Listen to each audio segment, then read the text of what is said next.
There was a serial killer on the loose, terrorizing the city with a twisted and macabre modus operandi. The killer would break into his victims' homes and murder them in cold blood, leaving behind a bouquet of flowers as a twisted calling card. The police were at a loss. They had no leads, no suspects, and no idea how to catch the killer. With each passing day, the body count rose, and the city lived in fear. One day, a young couple returned home from a night out to find their front door open. They hesitantly entered their home, calling out to see if anyone was there. As they made their way through their house, they noticed that something was off.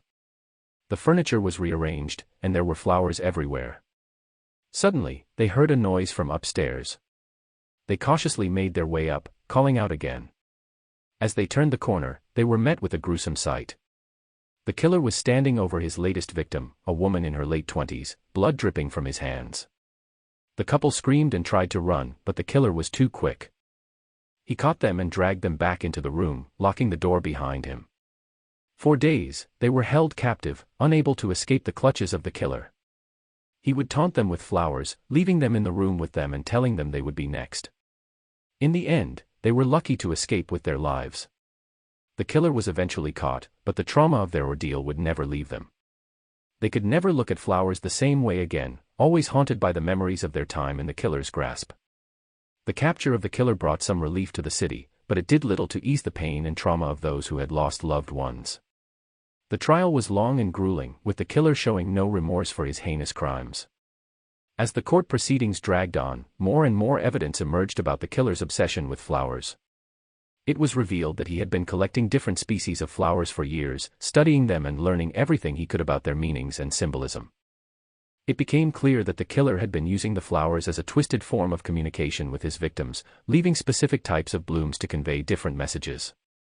For some, it was a symbol of love and affection, while for others, it was a warning of their impending demise. The surviving victims struggled to come to terms with what had happened to them, haunted by the memories of their captivity and the killer's obsession with flowers. Some sought counseling, while others turned to drugs and alcohol to numb the pain. Years passed, and the city slowly moved on from the horrors of the past. But the killer's legacy lingered, and the memory of his twisted fascination with flowers continued to send shivers down the spines of those who had lived through his reign of terror. Just when the city thought it was finally free of the horrors of the flower killer, a new wave of murders began. The killer had a new twist to his modus operandi, stuffing the bodies of his victims with flower petals before leaving them in their homes. The people of the city were once again thrown into panic, with the fear of the killer lurking in the shadows. The police launched a full-scale investigation, but they were unable to find any leads or connections to the previous serial killer.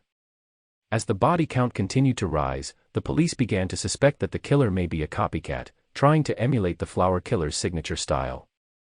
However, they were shocked when the killer was finally caught and revealed to be the son of the original flower killer. The son had grown up obsessed with his father's crimes, studying every detail and learning everything he could about flowers. He had spent years perfecting his own twisted version of his father's modus operandi, stuffing the bodies of his victims with petals to create a macabre floral display. The revelation of the son's involvement shook the city to its core, and the surviving victims of the original flower killer were forced to relive their trauma once again. The son was ultimately found guilty and sentenced to life in prison, but the damage had already been done. The legacy of the flower killers continued to haunt the city, and the memory of their twisted obsession with flowers lingered on. The people of the city were left to wonder if there were any more twisted killers out there, waiting to strike and leave their own gruesome flower displays.